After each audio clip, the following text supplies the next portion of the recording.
Hi there, and welcome to the Alberta Update. A look at what's happening in your province. I am your host, Bruce McAllister. Thank you for being with us. Today, we will chat with Premier Danielle Smith about the first week of session and the priorities outlined in the throne speech. Affordability and Utilities Minister Nathan Neudorf will be here to talk about the carbon tax breakdown, the break being given to Atlantic provinces and not Albertans. And finally, Minister for Mental Health and Addictions, Dan Williams, will join us to discuss the opioid crisis and how the government is taking action against those responsible. All that and much more coming up on the Alberta Update.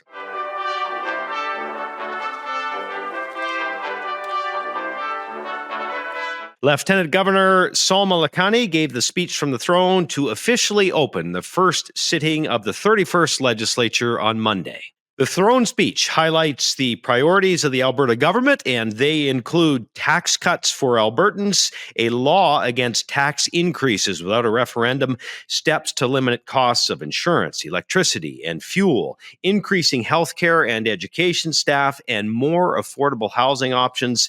The Lieutenant Governor also delivering a message of hope for Alberta's future. We are indeed a province of leaders, innovators, pioneers, and visionaries.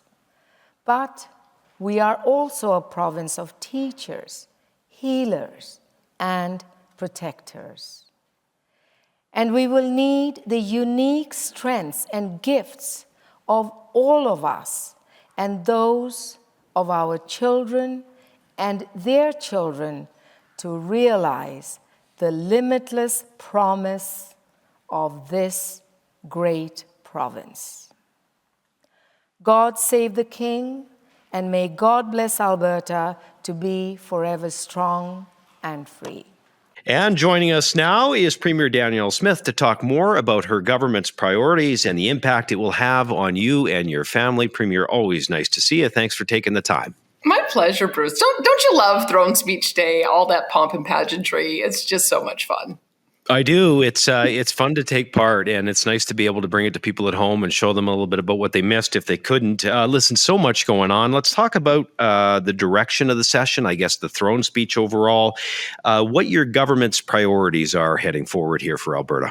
Well, now that we have a 4-year mandate, we're looking out a little bit further. And when you look back over the last year to see that we've seen a year-over-year increase of 184,000 people wanting to come to this beautiful province, what we wanted to do is chart out a vision of what that could look like if we're able to sustain it. What if we continued to see that kind of population growth? Where would we be by 2050? And what are the kind of things that we need to put in place if we're going to see a doubling of our population? We know that we're going to have major investment in a whole variety of new industries.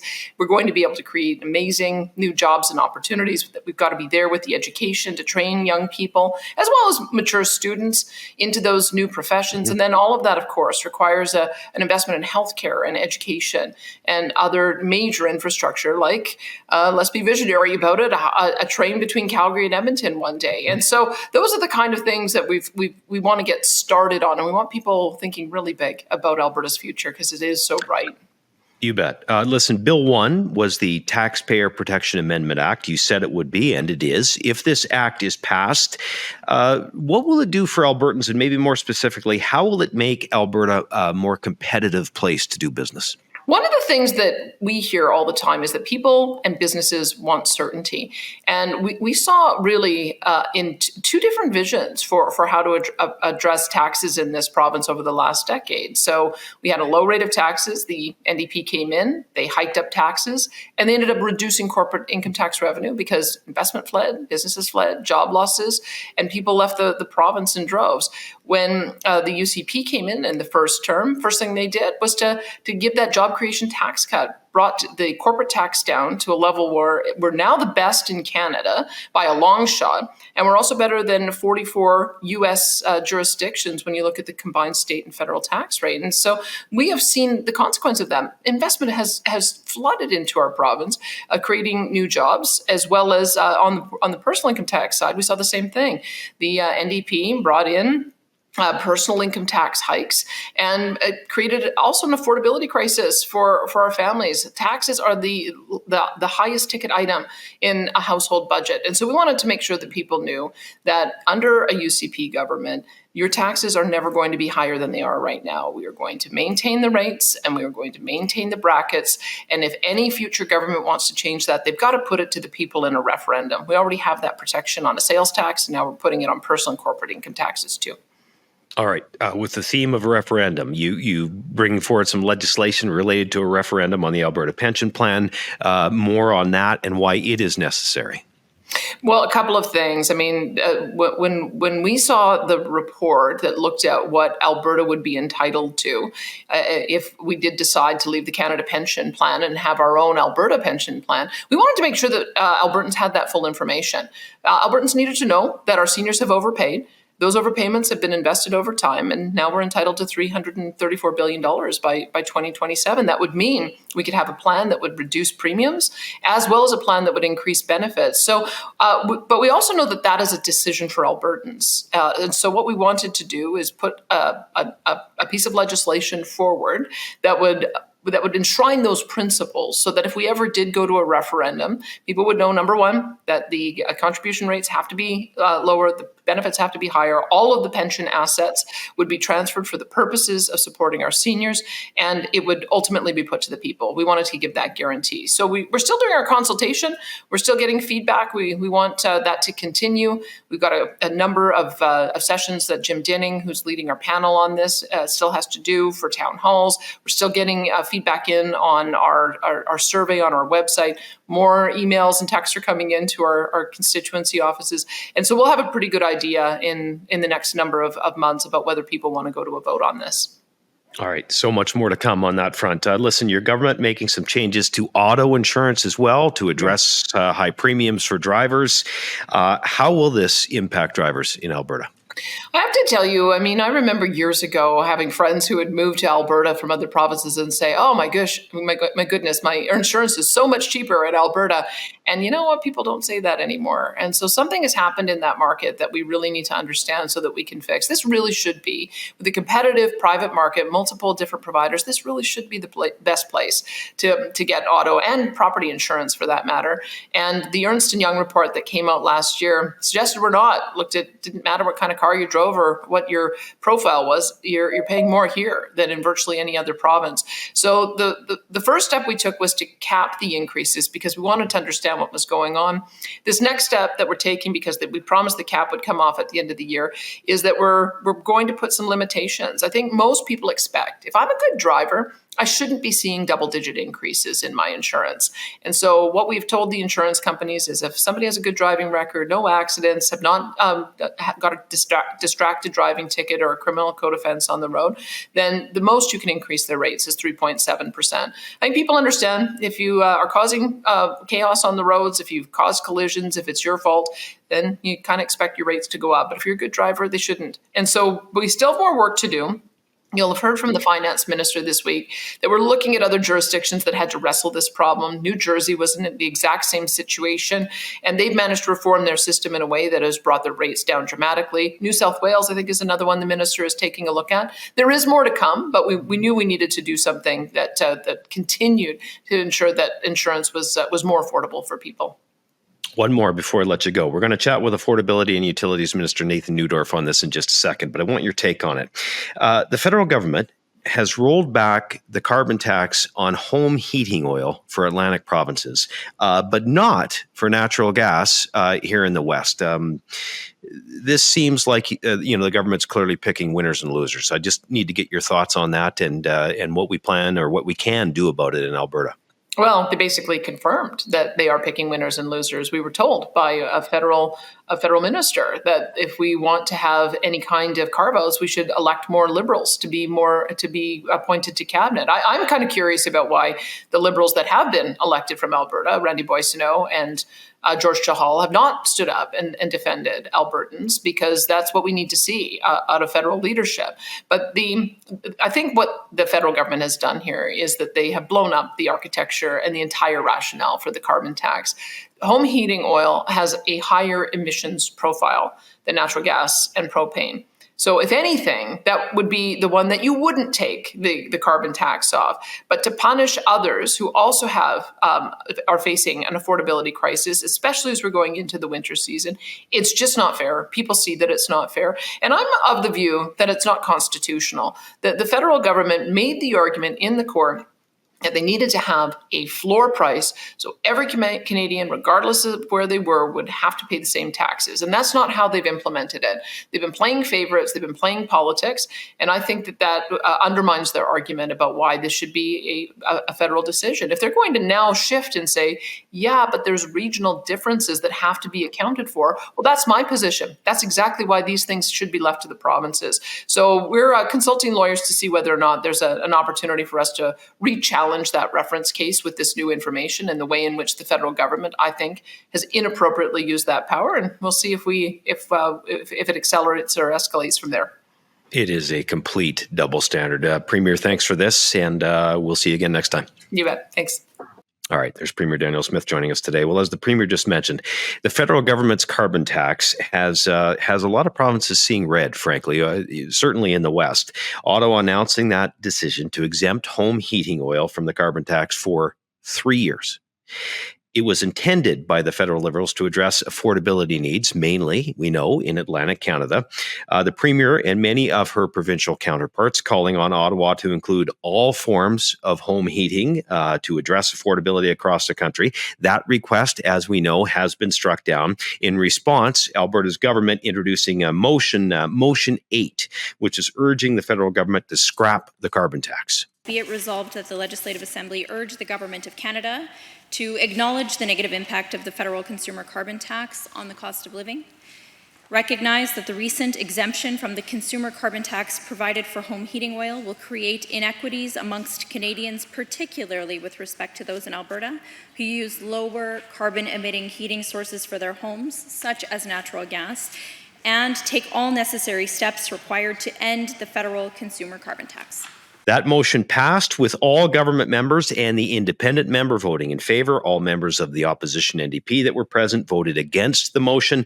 Minister of Affordability and Utilities Nathan Neudorf joining us now to talk more about the impact this has on Alberta and what our province plans to do about it. Minister, welcome. Thanks for joining us. It's great to be here, Bruce. Really appreciate you taking me on this morning. You know, I will say it was nice to hear the federal government finally admit that the carbon tax does impact affordability for Canadians, but it's frustrating to see Ottawa picking winners and losers, as the Premier just said. What are your thoughts on why this exemption is being made on home heating source for the Maritimes or for the Atlantic provinces, but not for natural gas here in the West? Yeah, it's very frustrating for us in Alberta and all across the west of Canada. We've been saying for years that it has a major impact on affordability, which is a top concern for Albertans.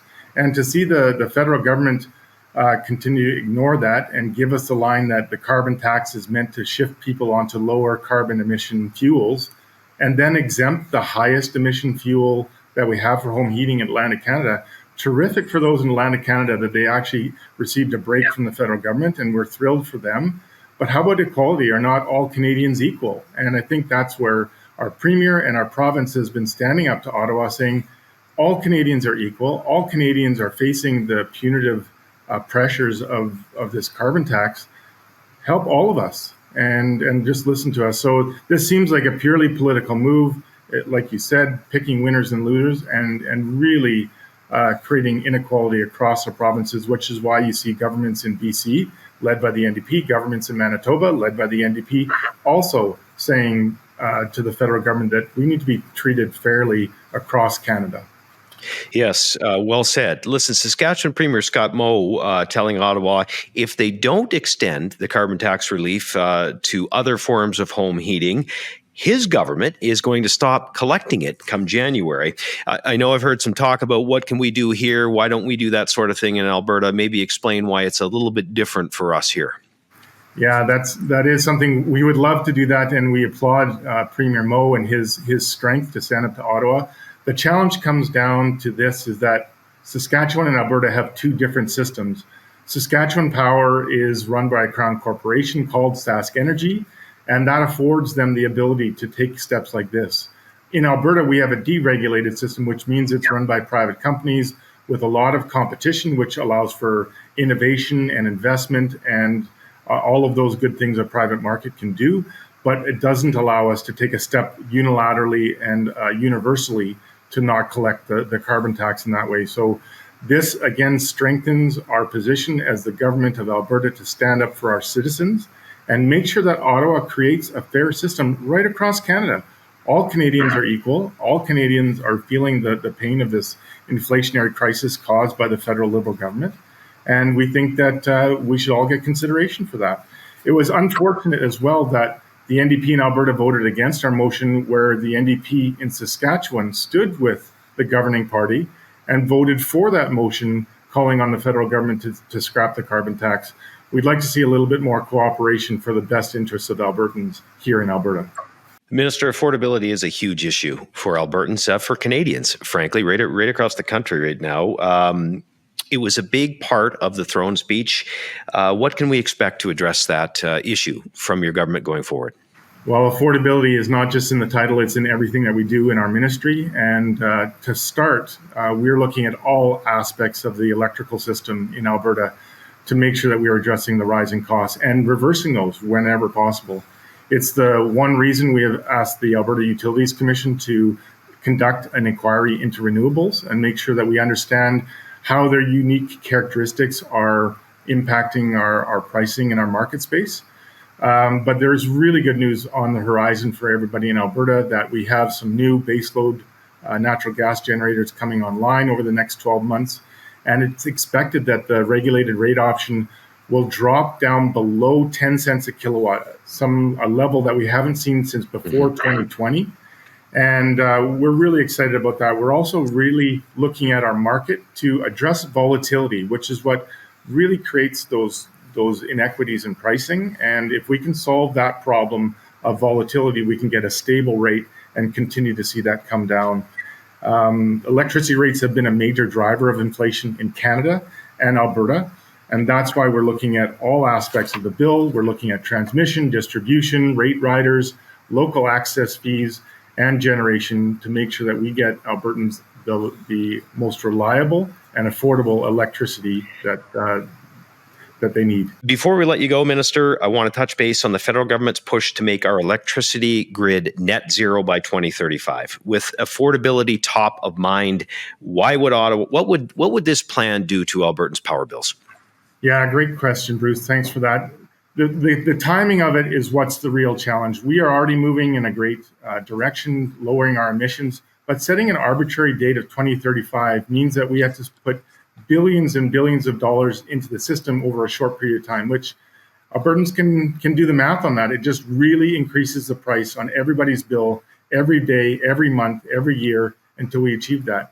Having a little bit more time allows us to spread that over, do better planning, bring on new sources of generation, and make sure that we can address affordability. Always good to talk to you. Thanks for your time today, and have a great day.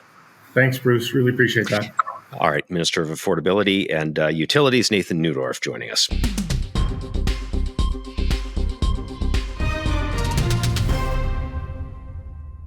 Alberta is taking further steps to address the opioid addiction crisis and those that are should be held responsible for it. If passed, Bill 3, the Opioid Damages and Healthcare Cost Recovery Amendment Act, will further strengthen Alberta's position in current class action suits to recover opioid-related healthcare costs and other damages. Dan Williams is the minister responsible. He's the Minister of Mental Health and Addiction, and he joins us now to talk more about this. Minister, thank you for taking some time. Thank you very much, Bruce. Happy to be here with you. Minister, the addiction and opioid crisis is a major concern for Albertans. We know this. We have seen the damage it has caused to individuals, lives, families, communities. Tell us more about the bill and its intention. Sure. Well, this bill is part of a larger strategy in Alberta. We know that what we're doing over the entire, government of Canada, different provinces, the entire West, it hasn't been working. We see this crisis getting worse. Addiction is a deadly disease. It takes lives. Unfortunately, it takes lives daily. And this was started in large part, by an overprescribing, a supply of high-powered opioids, starting in the United States, but Canada as well got into this, where an entire sector of our society, we talk about healthcare professionals, doctors, we talk about associations of physicians, and we talk about the government regulators. They were all duped by this idea that there's such a thing as a safe pharmaceutical-grade, high-powered opioid that's non-addictive, that it's going to help public health if it's massively prescribed. But here's the rule, that when you have a mass supply of opioids, you will unfortunately have a mass increase in addiction. And that addiction leads to escalation of more and more powerful drugs. It leads to, unfortunately, really, really bad outcomes for those individuals. Being in an addiction is a terrifying thing where you're captured physiologically. You feel like you cannot see a light out the end of the tunnel. You would rather get high off the opioid than you would eat often. So we see people losing weight and dying from, ancillary causes related to their addiction. So it was really damaging to individuals. And we ended up bearing a lot of that cost in Alberta because of these misrepresentations that the pharmaceutical industry and we believe those named defendants in this class action lawsuit, what they did in Canada and the United States and across the world. So we know, because we bore those costs in our healthcare system, because we bore those costs in our families and our communities, that we're seeking redress from these companies that are responsible for their misrepresentations. And I think very, very concerning way that they went about, totally morally bankrupt way that they went about trying to push their drugs. Mm-hmm. All right, listen, very well explained. Thank you for that. How much of an impact is the opioid crisis having on the province? We're still seeing the consequence of this mass expanse of supply from these pharmaceutical companies today.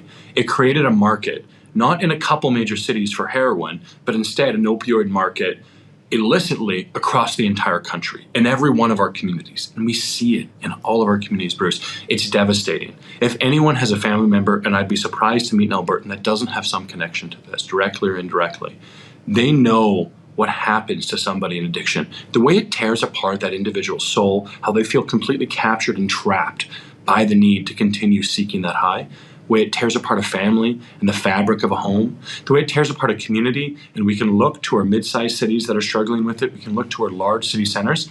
But I'll say, unfortunately, disproportionately, we can look to our Indigenous communities that have been so hard hit by this crisis, where they see so many overdoses happening over and over again. And it's not at all compassionate to say that shooting up these drugs is a lifestyle choice. These individuals who suffer from the disease of addiction play with death every day they overdose. What overdose means is that the respiratory system has slowed so much from the opioids that they stop breathing and they don't get oxygen to many of their different organs. Importantly, your brain needs oxygen. When the brain has hypoxia and we don't have oxygen coming to it, you can have brain damage. So even if you're revived, there can be long-term consequences from this. And they do it, I think, not because they truly choose this in any meaningful or moral sense, but because they have been compelled by the physiological nature of seeking that high of an opioid, bigger and bigger all the time, that they have not cared for anything else. So imagine what that would do to any of your family members. And so it's been devastating to the tune of tearing across families. But if you want to put a fiscal number on it, billions of dollars has been the cost to our country. Yeah, look, devastating is the word. It's just awful for any family that has to go through this. It's gut wrenching. The problems that are associated with it. Minister, if there's any financial recovery related to this opioid crisis, what would the government do with that compensation? We're going to invest in recovery. We're going to invest in Albertans who need our help. There are two ways of thinking about the addiction crisis. One has been tried for decades across the West, and it is to facilitate more and more addiction. And we can look to their latest plan, which is going on in the lower mainland of Vancouver. It's called they call it Safe Supply. It's not safe at all. We've seen Safe Supply already, this attempt. It was called oxycodone. It was called the original crisis that started 25 years ago. It is exactly why we're introducing this legislation and suing them for their misrepresentations and their part that they played in the crisis originally. and they're doing it again. But instead of oxycodone, there's something called Dilaudid, made by one of the same pharmaceutical companies. And this particular drug, hydromorphone and Dilaudid, is 5 times more powerful than street heroin. And they are continuing to push it to the tune of 18 million pills a year in the Lower Mainland. And that is going to continue to cause more addiction. Unfortunately, I believe that's causing addiction even in Alberta as those pills get diverted. And so anything that we receive is going to go back into Alberta's recovery model. That model is one that says we're not going to facilitate addiction. We're going to break the cycle of addiction because we know it either ends in death or recovery. So let's jump straight to that recovery. Let's get people the help they need. That is the truly Albertan, Canadian, compassionate thing to do. I believe it's a deeply conservative thing to do, to care for the dignity of our fellow men and women and those who suffer in the most vulnerable parts of our society, instead of saying there's some lifestyle choice or letting them live in minus 40 weather in the streets of Edmonton or Peace River in my constituency, speedballing methamphetamine and fentanyl together, thinking that it's just the way it is. That is not the way it should be. That is not compassionate, and this government's not going to stand for it. Minister of Mental Health and Addictions, Dan Williams, you are doing tremendous work on this file. Thanks for that, and thanks for joining us today. Really happy to be here. Have me back soon, Bruce. Great. Thank you for the work you're doing.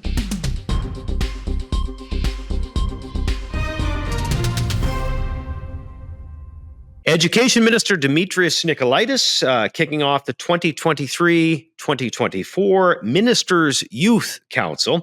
This is an opportunity for young people in Alberta to help shape government policy on education. The first meeting was a huge success. Here's a look. How are you? There's no better way than to find out what more government can do to support our students than by talking with our students directly. Like, if you want to help the education system, you have to learn from the students. You have to talk to the students, yeah. We're a stakeholder of the education. I get to have a part in reforming the education that I am a part of. If we don't try to put our voice into it, then we're not going to get what we want. I'm really looking forward to learning more about each one of you and getting a better understanding of your perspectives. I'm really excited to see if we can come up with ways to effectively teach students that learn different ways than others. Mental health resources and how to kind of reduce the stigma around reaching out for help. I want to really encourage you to use this weekend as an opportunity to learn. I was just kind of curious how you decide to kind of distribute that budget.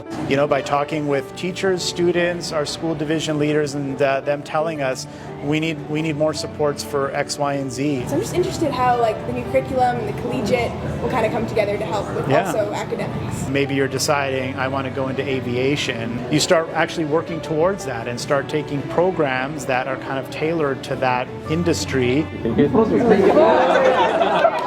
I'm a firm believer that a lot of success in life is about relationships and people that you know and people that you meet. We should advocate for that. Yeah. When you take part in the Ministers' Youth Council, you meet so many new people, and it's a great opportunity to make new friends. Meeting everyone and hearing about everyone's different opinions. That's really the best part here, is learning new perspectives. And you get to learn many things like leadership skills, communication skills. There's truly a great thing that comes from different individuals coming from various backgrounds, beliefs, religions, creeds, to prepare each other for our futures. There's no question that each one of you here today is a leader and well on the road to a strong future in leadership.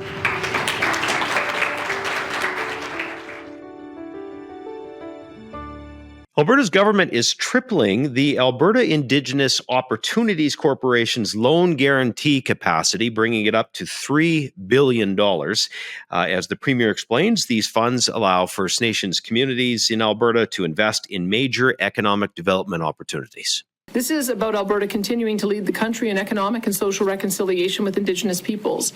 Our goal in creating the corporation was to backstop Indigenous investment in major projects for the purpose of creating enduring streams of revenue for their communities. A new community lab in southeast Calgary is adding 2,000 lab testing spots every week. Another 800 weekly appointments will be available in early 2024 once expansions of the community labs in Glenbrook and in Airdrie are complete.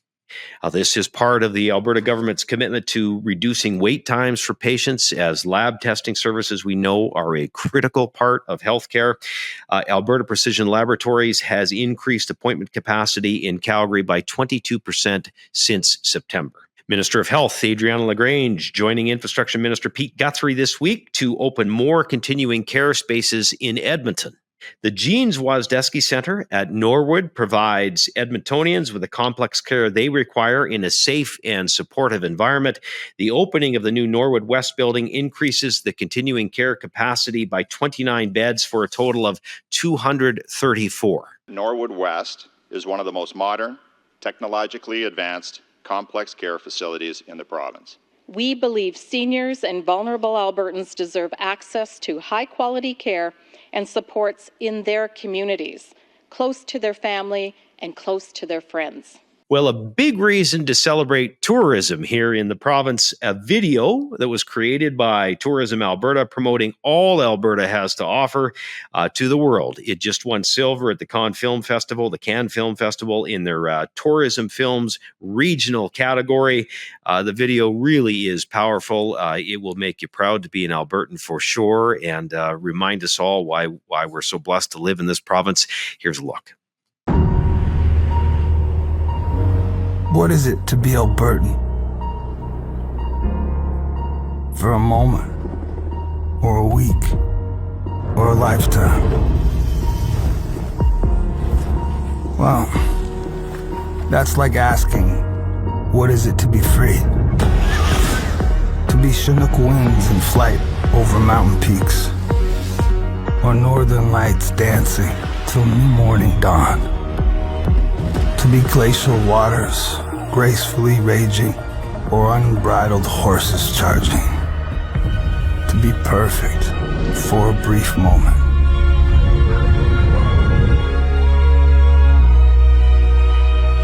Or to last longer than all of time. Sure, great places will always capture you. But Alberta, she'll set you free.